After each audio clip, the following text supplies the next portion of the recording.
rumah pribadi Bupati Langkat, ya, dan kita temukan betul ada tempat menyerupai kerangkeng, ya, yang berisi 3-4 orang pada waktu itu, ya, 3-4 orang.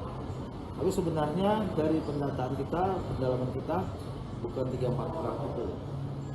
Kita dalamin itu masalah apa, kenapa ada kerangkeng, dan ternyata dari hasil pendalaman kita memang itu adalah tempat rehabilitasi yang dibuat oleh yang bersangkutan secara pribadi dan sudah berlangsung selama 10 tahun untuk merehabilitasi korban-korban narkoba, ya, pengguna narkoba. Dan teman-teman kalau lihat kemarin di situ itu adalah pengguna narkoba yang baru masuk 2 hari dan malamnya sebelum dilakukan kita melakukan operasi tangkap tangan, ya, baru masuk. Yang lainnya sedang bekerja di kebun, di ladang, jadi pagi kegiatan mereka. Nah, kegiatan itu sudah berlangsung 10 tahun. Artinya betul ada yang luka-luka ya Pak ya? Memar, yang saya lihat ada memar. Ini sedang kita periksa. Dan orangnya juga nggak sadar juga. Masih itu kita sudah periksa, itu masih menggunakan masih tes urinnya positif.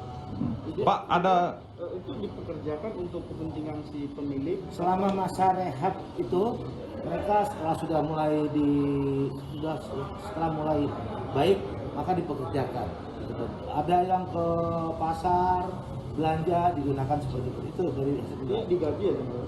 Kenapa? Digaji mereka untuk Masalah digaji saya belum dapat, tapi ini kan rehab gitu ya, rehab. Siapa yang digaji, siapa yang digaji nanti jadinya, gitu ya. Tapi yang jelas saya tanya mekanisme catatan sedang kita dalamin semua. tidak ada yang di bekas dianiaya Pak ya? Tidak ada. Luka-luka itu saya tanya ini masih terus berproses, anak-anak masih periksa. Kita akan dalamin terus. Kenapa? Tapi kemarin tuh saya tanya masalahnya apa, kok bisa dia memar itu?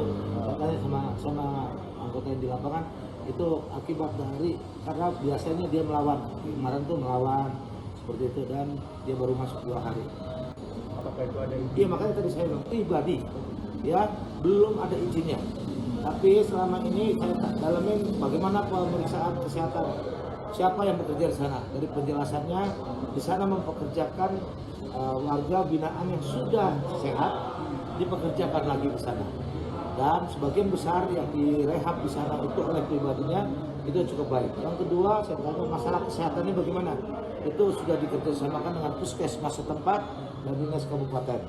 Nah, ini saya dorong, sebenarnya niatnya baik, tetapi harus difasilitasi untuk secara resmi melakukan kegiatan rehabilitasi tersebut.